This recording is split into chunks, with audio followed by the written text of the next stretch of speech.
বেশ কয়েক বছর আগেকার কথা। কিছুদিন পর শ্রী শ্রী ঠাকুরের জন্মতিথি উৎসব।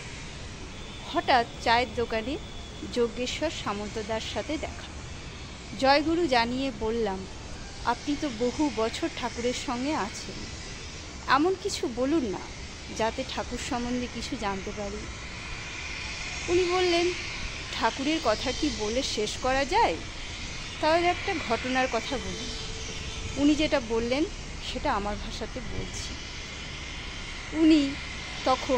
উনি মানে যজ্ঞেশ্বরদা তখন আনন্দবাজারে আছেন। হঠাৎ ঠাকুরবাড়ি থেকে ডাক এলো। উনি ঠাকুরবাড়ি গেলেন, বললেন, বাবা আমি এসেছি। শ্রী শ্রী ঠাকুর মিষ্টি হেসে বললেন, তুই আইছিস, খুব ভালো হয়েছে। তারপর হঠাৎ যজ্ঞেশ্বর সামন্তদাকে প্রশ্ন করলেন, তুই মদ খাস? যজ্ঞেশ্বরদা তো হতবম্ব হয়ে হাত জোর করে বললেন, আগে না। ঠাকুর বললেন, আগে খেতিস? সামন্তদা বললেন, হ্যাঁ। ঠাকুর জিজ্ঞাসা করলেন, কতখানি? এতখানি, হাত দিয়ে মাপ করে দেখালেন। সামন্তদা বললেন, না, এর থেকেও বেশি। ঠাকুর বললেন, কয় কিরে পাগল, কতখানি? এতটা। পূর্বের থেকে হাতের মাপ বড় করে দেখালেন। ঠাকুর বললেন, কয় কিরে ডাকাত? যজ্ঞেশ্বরদা বললেন, না, পুরো 1 বোতল। বিনা জলে?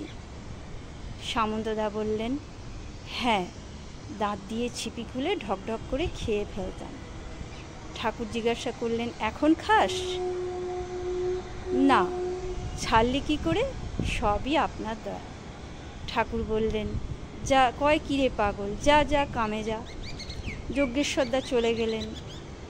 মজার ব্যাপার হলো, ঠিক সেই সময় ওখানে একজন ভদ্রলোক মত্ত অবস্থায় ঠাকুরের সামনে বসেছিলেন। তিনি সবটা শুনলেন, শুধু কেউ কিছু বুঝলেন না। হঠাৎ কেন এত বছর বাদে ঠাকুর সামন্তদাকে ডেকে পাঠালেন?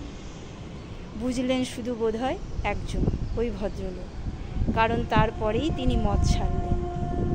কোনো কথা না বলে ওই ভদ্রলোক মদ ছাড়লেন। এ এক অদ্ভুত ট্রিটমেন্ট ঠাকুরের। ওই ভদ্রলোককে জিজ্ঞাসা করলে উনিও হয়তো বলবেন, এ সবই ঠাকুরের দয়া। জয় গুরু।